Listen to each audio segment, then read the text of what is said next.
देखो आपके इकाई 3 में आपने उदारवाद के बारे में पढ़ लिया।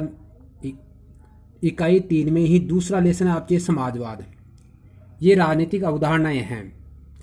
इसके बाद में मार्क्सवाद है, गांधीवाद है, ये राजनीतिक अवधारणाएं हैं, विचारधाराएं हैं। समाजवाद की बात करें तो समाजवाद जो है आपके पश्चिमी राजनीतिक दर्शन की विचारधारा है। इस चिंतन का जो विकास है आपके 19वीं और 20वीं शताब्दी में हुआ पाश्चात्य चिंतन में, अर्थात पश्चिमी देशों में। पाश्चात्य चिंतन का मतलब क्या, पश्चिमी देशों में, और समस्त विश्व में ये तेजी से लोकप्रिय हो गई। ये विचारधारा समस्त विश्व में तेजी से लोकप्रिय हो गई। आपको बता दूं मैं कि समाजवाद दो विरोधी विचारधाराएं, कौन सी, उदारवाद और मार्क्सवाद की विरोधी है, या यूं कह सकते हैं कि दो विरोधी विचारधाराओं का ही जो लक्ष्य है वो समाजवाद है। समाजवादी विचारधारा को पूंजीवाद की विपरीत माना जाता है, क्योंकि समाजवादी विचारधारा पूंजीवाद का विरोध करती है और एक समतामूलक समाज की स्थापना पर बल देती है। इस आधार पर पूंजीवाद का विरोध करने के आधार पर अगर समाजवाद का अर्थ देखा जाए तो समाजवाद का अर्थ है शोषण से रहित समतामूलक समाज की स्थापना। ऐसा समाज जिसमें किसी व्यक्ति का कोई आर्थिक शोषण नहीं हो और समतामूलक समाज जो, अर्थात उसमें सभी को समानता मिले, आर्थिक आधार पर सबको समानता मिले, आर्थिक संसाधनों का उपयोग करने का सबको समान अवसर मिले। अब आती है समाजवादी अवधारणा का विकास कैसे हुआ, या इसके विकास के चरण क्या है। तो देखो, सबसे पहले प्राचीन काल की बात करें तो प्राचीन काल में यूनान के जो स्टोइक दर्शन है, इसने आर्थिक समानता और सामाजिक समानता का सिद्धांत दिया था। स्टोइक के दर्शन अर्थात स्टोइक के जो पुस्तक है उस पुस्तक में आर्थिक समानता और सामाजिक समानता का सिद्धांत मिलता है।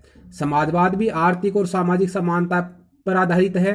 तो ये विचार यहाँ पर मिलते हैं। तो इसका मतलब ये हुआ कि प्राचीन काल में यूनानी दार्शनिक थे वो भी आपके समाजवाद का सिद्धांत प्रतिपादित करना चाहते थे या समाजवादी समाज की स्थापना करना चाहते थे।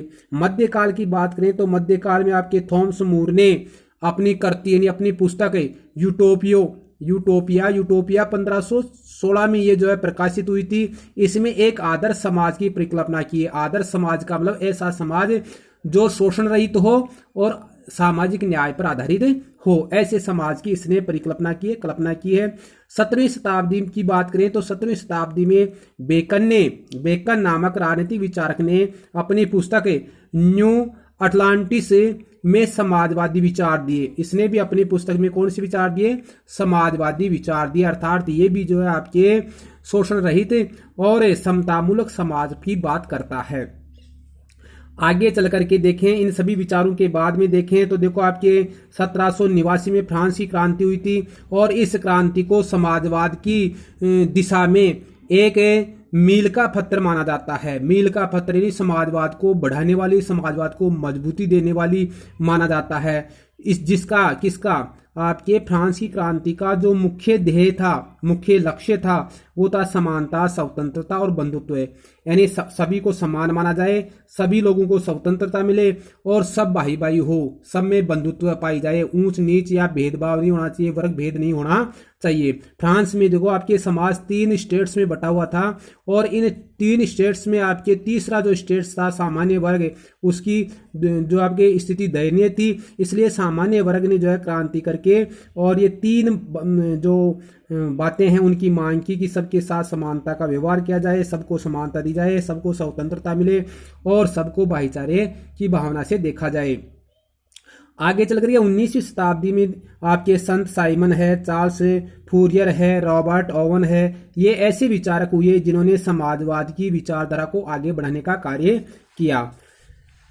इसके बाद में देखें तो समाजवाद का विधिवत सैद्धांतिक सूत्रपात यानी विधिवत यानी एक सही ढंग से क्रमबद्ध वैज्ञानिक आधार पर सिद्धांत के तौर पर सूत्रपात सबसे पहले किसने किया, कार्ल मार्क्स ने किया। ये आपके विधिवत सैद्धांतिक सूत्रपात के रूप में समाजवाद देखने को मिलता है। कार्ल मार्क्स की पुस्तक है साम्यवादी घोषणा पत्र जो 1848 में प्रकाशित हुई।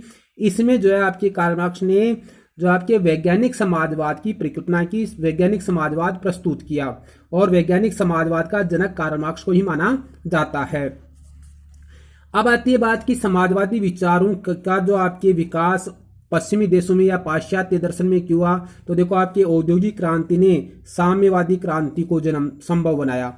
सबसे पहले आपकी औद्योगिक क्रांति हुई यूरोपीय देशों में, पश्चिमी देशों में, और इस औद्योगिक क्रांति में जो आपके औद्योगिक क्रांति ने मध्यम वर्ग को जन्म दिया। उद्योगों का विकास हुआ और उद्योगों के विकास के कारण एक मध्यम वर्ग का जो आपके जन्म हुआ, और इस मध्यम वर्ग ने समाजवादी विचार है उनका समर्थन किया। इस वजह से जो आपके पश्चिमी देशों में ही समाजवाद का सूत्रपात हुआ।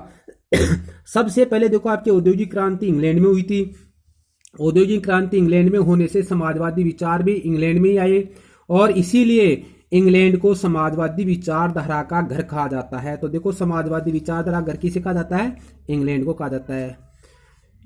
इसके बाद में यहां पर देखें एक बात यह आती है कि इंग्लैंड में ही समाजवादी विचारधारा का विकास क्यों हुआ, समाजवादी विचारधारा का घर इंग्लैंड को क्यों कहा जाता है। तो देखो आपके यहाँ के ब्रिटेन के जो लोग हैं अपने स्वभाव और जीवन मूल्यों के कारण समाजवादी विचारों को अपनाया इन्होंने। इनका स्वभाव भी जो आपके समाजवादी है, और इनके जो जीवन के मूल्य हैं, नैतिक मूल्य हैं, चरित्र है, वो समाजवादी है, और इसी कारण इन्होंने जो आपके समाजवादी विचारों को अपनाया। जैसा कि आपके ब्रिटेन के लोगों के बारे में जिन्होंने समाजवादी विचार अपनाए, उनके बारे में आपके विलियम एबनस्टीन ने लिखा है। क्या लिखा है कि इंग्लैंड में अधिकांश नहीं, ज्यादातर वे प्रभावशाली समाजवादी रहे हैं। ऐसे लोग समाजवादी विचारक रहे हैं जिन्हें राजनीतिक दलों या शासन से कोई महत्वपूर्ण स्थिति प्राप्त नहीं थी। इन लोगों को, यानी ये जो समाजवादी विचारक थे इंग्लैंड में, उनको राजनीतिक दलों में या शासन में कोई महत्वपूर्ण स्थिति प्राप्त नहीं थी, किंतु उनका जो प्रभाव था मुख्यतया उनकी नैतिक, प्रमुख रूप से उनका प्रभाव किसके कारण था? उनकी नैतिक शक्ति, नैतिकता के आधार पर, और उनके लेखन की शैली के कारण। अर्थात कहने का मतलब या तो जो है उदारवाद को बढ़ावा देने वाले इंग्लैंड के वे लोग थे तो नैतिक प्रभाव रखते थे, समाज पर नैतिक प्रभुत्व रखते थे, या फिर वो लोग थे जो आपके अपनी लेखन शैली के कारण, लिखने के कारण, जो साहित्यकार है, पत्रकार है, ऐसे लोग अपने लेखों के कारण प्रसिद्ध थे, और इन्हीं विचारकों ने जो आपके समाजवाद को आगे बढ़ाया। इसका मतलब ये हुआ है कि इंग्लैंड के सामान्य जो लोग हैं जो राजनीति में भागीदार नहीं थे, उन्होंने समाजवाद को जो है यहाँ पर आगे बढ़ाने का कार्य किया। प्रमुख रूप से समाजवाद की व्याख्या करने वाले जो विचारक है उनमें आपके R.N. टोनी है, रेमजे मैकडोनाल्ड, सिडनी, आपके हेरल्ड लास्की, अमेरिका के नॉर्मन थॉम्स, और भारत के विचारकों की बात करें तो भारत के प्रमुख विचारक आपके पंडित नेहरू, राम मनोहर लोहिया और पंडित दीनदयाल उपाध्याय। इन लोगों ने जो आपके प्रमुख रूप से आपके समाजवादी विचारों की व्याख्या की है। अब बात आती है यहाँ पर कि समाजवाद का आशय क्या है, अर्थ क्या है। तो देखो आपके समाजवाद का अर्थ, ऊपर वाले जो विचार थे उन विचारों से आपको स्पष्ट हो गया है। मैंने पहले बता दिया था आपके शुरू में कि समाजवाद एक समतामूलक और शोषण रहित समाज की स्थापना करना चाहता है। तो यहाँ पर समाजवाद का अर्थ देखें, आज से देखें तो क्या है कि वह विचारधारा, यानी ऐसी विचारधारा जो लोकतांत्रिक मार्ग को अपना करके, लोकतांत्रिक यानी मतपेटी का मार्ग जिसमें बहुमत के आधार पर निर्णय लिया जाता है, उस मार्ग को अपना करके ही अपने समस्त कार्य करें, उसे ही समाजवाद कहते हैं। यानी एक ऐसा समाज जो लोकतांत्रिक मार्ग को अपनाता है और लोकतांत्रिक मार्ग को अपनाते हुए समाज के समस्त कार्य करता है, उस समाज को ही हम समाजवादी समाज कहते हैं।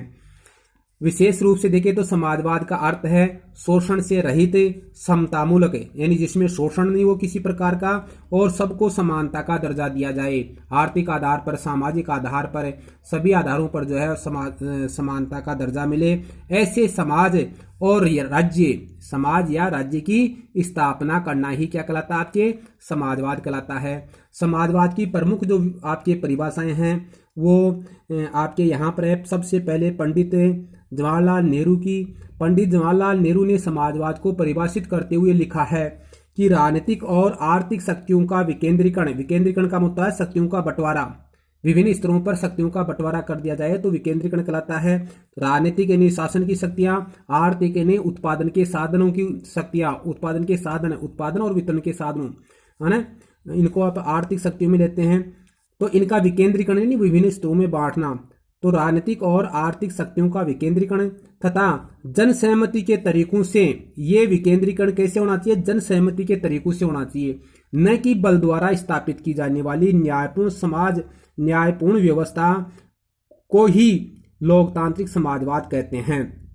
तो देखो, राजनीतिक और आर्थिक शक्तियों का जो विकेंद्रीकरण है वो किसके आधार पर होना चाहिए? जन सहमति के, बलपूर्वक नहीं होना चाहिए, जन सहमति के आधार पर होना चाहिए, जन सहमति के तरीकों से होना चाहिए, बलपूर्वक द्वारा स्थापित न्यायपूर्ण व्यवस्था नहीं होनी चाहिए। न्यायपूर्ण व्यवस्था किस आधार पर होनी चाहिए?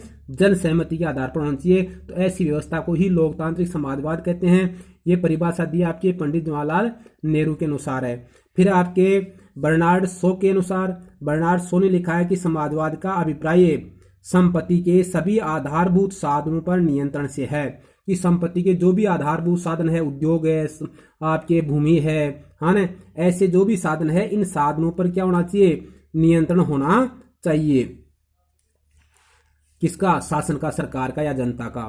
तो इस प्रकार देखो आपकी जो परिभाषाएं हैं, उन परिभाषाओं के आधार पर हम समाजवाद का अर्थ स्पष्ट करते हैं। तो समाजवाद का अर्थ है लोकतांत्रिक मार्ग को अपना करके, लोकतांत्रिक यानी मत पेटी का मार्ग अपना करके, बहुमत का मार्ग जिसको कहते हैं, बहुमत का मार्ग अपना करके आर्थिक सामाजिक न्याय की स्थापना करना ही समाजवाद है। इसे समाजवादी विचारधारा का जो आधार है, समाजवादी विचारधारा किस आधार पर आधारित है? तो देखो, समाजवादी विचारधारा का आधार है व्यक्ति की गरिमा, अर्थात ये व्यक्ति को सम्मान देना चाहती है, गौरव प्रदान करना चाहती है और सामाजिक न्याय की स्थापना करना चाहती है। समाज में न्याय की स्थापना, सामाजिक न्याय का मतलब होता है उत्पादन और वितरण पर सभी समाज के सभी लोगों का अधिकार हो और समाज के सभी लोगों को समान दर्जा दिया जाए, बराबर का दर्जा दिया जाए।